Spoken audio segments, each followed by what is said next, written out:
निकल गया। एक संत मेरे को मिले, बोले तुमको तब करना, मैं हाँ, बोले नादक ना एक गुफा बनी है, आप यहाँ आ जाओ। तो संध्या 3 में हम यहाँ आ जाते हैं। तो उस समय जंगल था, यहाँ कुछ नहीं था। तो मैं गुफा में साधना करने लगी, मेरे को भूख लगी, तो मैं से क्या खाऊं? तो मैंने पीपल की पत्ती आदि चखा, तो मेरे को अनुकूल नहीं हुई। तो मैं रामायण पढ़ता था, रामायण में देखा कि माता पार्वती ने बेल पत्ती खाई थी। मैं बेल पत्ती खा के देखा तो हमको थोड़ा ठीक लगा। तो भाई मैं इतनी पत्ती तोड़ के लाया, उसको पत्थर से पीसा, कमंडल डाला, उसका अर्घ निकाला, उसको ही भर करके कमंडल को गुफा ज्यादा भीड़ रहती है तो उनसे संभलता नहीं है, जब हमको ही लगना पड़ता है। जब परिक्रमा की एक साथ संख्या में भीड़ आती है, 100-150 परिक्रमा। हमारे बिना वो संभलेगा नहीं उससे।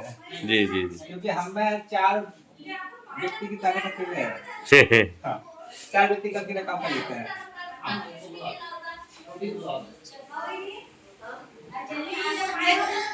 संत होते हैं वही जो खिलाने में प्रसन्न रहते हैं। ये प्रवृत्ति हम सबसे बातें पाते हैं। अभी तुम्हें कन्या बोलता है, सबने पा लिया, वो सब उसके बाद नहीं पाया। हम उसको पहले नहीं पाते हैं, कोई भूखा है नहीं पा सकते हैं।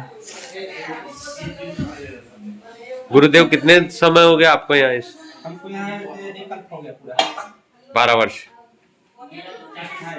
उसके पहले भी हम 3 में भी आया था, तब भी गुफा में रहा था।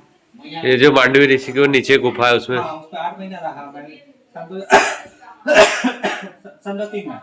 अच्छा, सन 3 में रहा, 8 महीने गुफा में रहा, और बेलपत्र में पाके रहा हूँ। बिलपत्र? उस समय साधना करने के लिए आया था। हाँ। तो साधना 8 महीना किया, चला गया। उसके बाद फिर सन 12 में आया।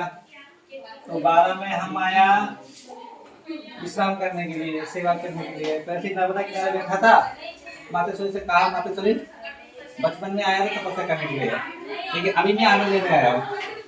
आनंद की व्यवस्था देगी तो मैं यहाँ रहूंगा, नहीं तो मैं चला जाऊंगा। 1 हफ्ता समय दिया आपको। 1 हफ्ता के बीच में मैया ने एक अवसर भेजा हमारे पास। अच्छा। बैठा सत्संग सुनने लगा, बोला साहब, उसका साथी बोला तुम्हारी साहब है। तो मैंने साहब क्या होता है, नाम पहली बार सुनने को मिला, क्योंकि हम जानते नहीं साहब क्या होता है।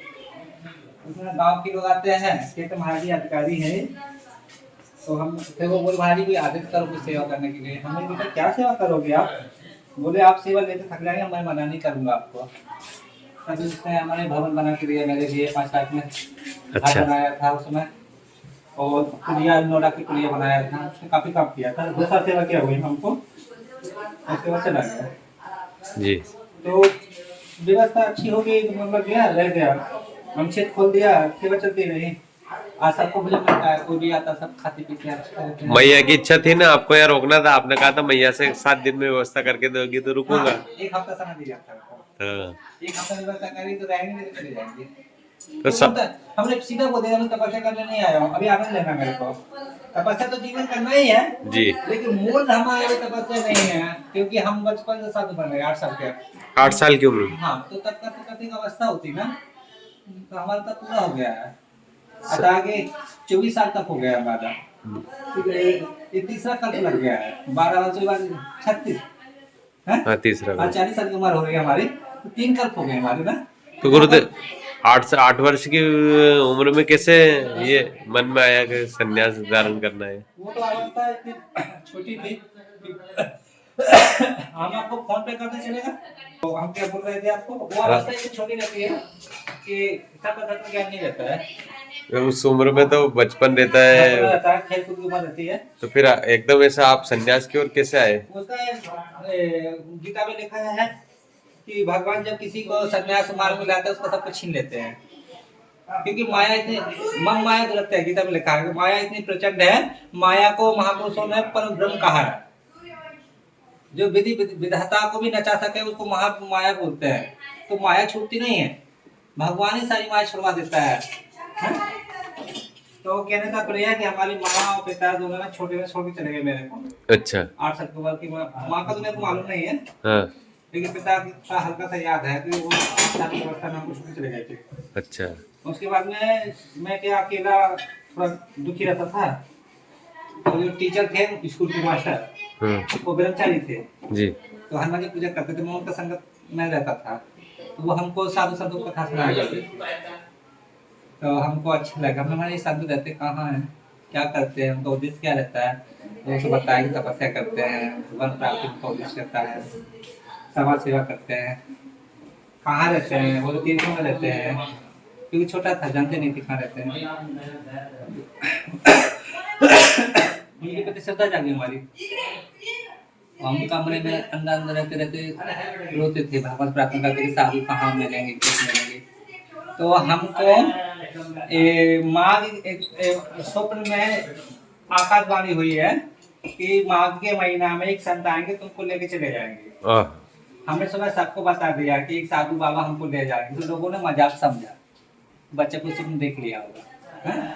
वो घटना सही निकली है। 3 महीना के बाद में एक साधु आता है और वहाँ गाँव वालों से बोलता है कि जंगल में हमको यज्ञ करना है, आपकी अनुमति हो तो अब यज्ञ करेगा तो साधु संत तो आएंगे। तो उसी साधु संत से एक संत के पास में गया, मकान देख महाराज जी थे। उन्हें महाराज जी भाई साधु बनना है, आप चेला बनाओगे?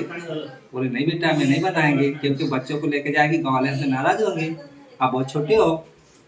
लेकिन वो दूसरी जगह कार्यक्रम में चले जाते हैं 12 किलोमीटर दूर, तो मैं वहाँ भी पैदल पैदल चला जाता हूँ। पूरे शहर में खोजते हैं कोई बाबा जी हैं, लोगों ने बताया जगह है, मैं गया तो महाराज जी ने सोचा इतना संस्कारी बालक है, इतने बड़े शहर में खोज लिया, मैं इसको लेके जाऊंगा। तो वो मेरे को ले लिए। पहले गुरुदेव कौन थे वो जो सबसे पहले जिनके साथ आप गए? अयोध्या में रहते हैं, अयोध्या में राम जी के मंदिर के पास रहते हैं। अयोध्या में? अभी भी वृद्ध हो गए थोड़ा। वो इस आश्रम पे आए कभी गुरुदेव? उनकी उम्र ज्यादा है, वो नहीं जाते, तीर्थ में ही वास करते हैं। आप तो वहाँ जाते हाँ, होंगे? मिले थे उनसे, जाते हैं। अभी प्रयाग में गए होंगे? प्रयाग में भी रहा 5 दिन, वहाँ भी अयोध्या में 12 दिन रुके थे हम। हाँ, 12 दिन प्रयागराज में थे। हाँ, तो देखिए बनाते वक्त में पूरी चर्चा गुरुदेव की हुई और 8 वर्ष की उम्र से कैसे संन्यास दीक्षा में गुरुदेव आए और माई के तट पर कैसे पहुंचे। तो आपको भी जब समय मिले तो जरूर माँ नर्मदा के इस तट पर कसरावत से मांडवी ऋषि आश्रम में आइए, जो मांडव ऋषि की तपोस्थली है। तो गुरुदेव यहाँ तक कैसे पहुंचे? मांडवी ऋषि आश्रम आप कैसे आए पहली बार? हमारा राम जी चित्रकूट में था, तो चित्रकूट से मेरे राम जी ओमकारेश्वर में था। तो ओमकारेश्वर में जंगल में मैं साधना कर रहा था, तो मेरे को भूख लगी, तो मैं गोमुख में गया। तो एक संत से मिला, हमने कि हमको बहुत तेज भूख लगी है, हमको भोजन मिलेगा? तो वो हमको हनुमान लक्ष्मण टेकरी में, लक्ष्मण टेकरी नहीं है, हनुमान टेकरी है ना, वो झूला के पास में। हाँ, नहीं, नरसिंह टेकरी। नरसिंह टेकरी, हाँ। नरसिंह टेकरी ले जाते हैं और महाराज जी से मिलाते हैं कि महाराज जी देखो मैं छोटा सुंदर बालक को लेके आया, मैं छोटा था उस समय 21 साल पहले है। तो महाराज जी देखा बहुत अच्छा महात्मा है, बोले संत भगवान यहीं रहा हमारे पास में। तो हमने कहा महाराज जी ठीक है, लेकिन मैं वहाँ से भी निकल गया। एक संत मेरे को मिले, बोले तुमको तब करना? मैं हाँ, बोले नारद का एक गुफा बनी है, आप यहाँ आ जाओ। तो संध्या 3 में हम यहाँ आ जाते हैं। तो उस समय जंगल था, यहाँ कुछ नहीं था। तो मैं गुफा में साधना करने लगी, मेरे को भूख लगी, तो मैं क्या खाऊं? तो मैंने पीपल की पत्ती आदि चखा, तो मेरे को अनुकूल नहीं हुई। तो मैं रामायण पढ़ता था, रामायण में देखा कि माता पार्वती ने बेलपत्ती खाई थी। मैं बेलपत्ती खा के देखा तो हमको थोड़ा ठीक लगा। तो भाई मैं इतनी पत्ती तोड़ के लाया, उसको पत्थर से पीसा, कमंडल में डाला, उसका अर्घ निकाला, उसको ही भर करके कमंडल को गुफा में चले जाते थे। जब भूख लगती थी वो रस पीते थे, ऐसे पी कर मैं कई दिन कर रहा। उसके बाद में गाँव वालों को पता लगा कि बालक तब करते हैं, तो फिर लोग फल फूल लाते थे, गुफा के दरवाजे के ऊपर लग जाते थे। तो कुछ फल खाते थे, बाकी फल आदिवासियों को बांट दिया करते थे। ऐसे मैंने 8 महीना तब किया वही मांडवी ऋषि गुफा में। हाँ, 8 महीना के बाद में चतुर्मासा करने में महेश्वर चला गया। महेश्वर में भी वो मोनी बाबा का आश्रम है। तो वो महाराज जी के चेले लोग कोई उत्तराधिकारी के शिष्य खोज रहे थे। तो नौरातोड़ी में मदन है, तो मर गया वो डूब में, जानते हैं मदन केवट मर गया पानी डूब करके। वो हमारे पास में आए थे, बोले महाराज जी तुमको इतनी छोटी उम्र में अकेले नहीं रहना चाहिए, किसी महापुरुष की सेवा करना चाहिए। इसमें हमने कहा क्यों, कहा? तो बोले उन्होंने मोनी बाबा के आश्रम में हमको उत्तराधिकारी के रूप में रख दिया। तो मोनी बाबा के पास में बहुत पैसा, हमको पुजारी बनाया था, तो पैसा वो हमको बहुत देते थे खर्चा के लिए, पूरा हमारे हाथ में था। लेकिन क्या है, हमारे को लगा कि हम संत बने तपस्या करने के लिए, यहाँ तो मुँह माया फंस गया हूँ। तो मैं रात्रि को ही चिट्ठी लिखा महाराज जी गादी पे नीचे, हमारे महाराज जी आपका कुछ लेके नहीं जा रहा हूँ, हमको आपकी संपदा नहीं चाहिए, मैं तब करने के लिए संत बना हूँ और स्वतंत्र रहना चाहता हूँ, मैं जा रहा हूँ, हमको चोरी कर मत लगाना। ऐसे चिट्ठी रख करके मैं निकल गया था। फिर मैं यहाँ नहीं आया था, मैं चिट्ठी चला गया। चित्रकूट। हाँ, फिर 12 साल के बाद में 7 साल के बाद हम सन 2012 में फिर पुनः आया। चित्रकूट में भी आप वहीं रहे होंगे, चित्रकूट में? हाँ, जंगल टाटीगढ़ जंगल में रहा, फिर वहाँ से आया था, चला गया था। फिर अयोध्या में थोड़ा पढ़ाई किया, थोड़ा अध्ययन किया वहाँ। उसके बाद यहाँ आके अब निरंतर यहाँ 24 वर्ष हो गए। हाँ, ये 12 साल तो स्थायी मान लीजिए, 12 बाकी थोड़ा विचरण घूमना अभी रहा है। 12 साल हो गए माई के तट पर। हाँ, और आज जो हमने देखा माँ नर्मदा जन्मोत्सव बड़े लगभग 500 लोगों का भंडारा तो हमने ही देखा, सभी का भोजन हुआ, कन्या भोजन हुआ। और गुरुदेव विद्यालय में भी बच्चों को संस्कार शिक्षा देने के लिए जाते हैं आसपास के सरकारी स्कूलों में। तो एक सनातन धर्म की ज्ञानमयी चर्चा को बस आश्रम तक सीमित न रखकर छोटे छोटे बच्चों के पास भी पहुंचते हैं और उन्हें संस्कार की शिक्षा दे रहे हैं। तो एक बार आप भी जरूर आकर गुरुदेव का दर्शन कीजिए। बात श्री नर्मदे है। गुरुदेव, अब आपको किस रूप में आसपास के लोग के किस नाम से आपको जानते हैं? हमको ऐसे यहाँ के जैसे गांव के लोग तो इतना संस्कारी नहीं है, तो तुमको बालादाजी महाराज जी बोलते हैं, लेकिन जो हमारे बाहर के भगत हैं वो सब हमको बाल योगी राघव जी नाम से जानते हैं। बाल योगी राघव जी। हाँ, जी, नर्मदे। बोर्ड में भी तो राघव बाल योगी राघव जी नाम लिखा है। जी, हाँ, नर्मदे। नर्मदे। अब रात का कहूँ ले आए मन की चाय पानी पी के फिर निकल तो माँ से आए चाय पिला। जय हो भाई नर्मदे।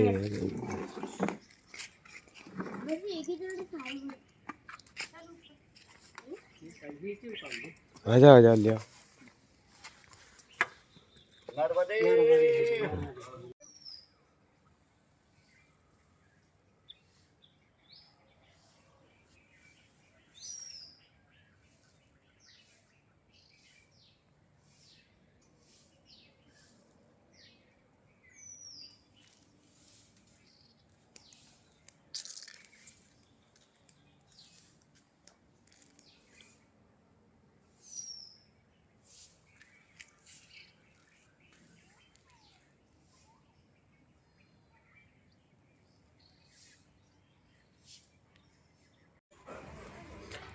जय हो रे अमाई की।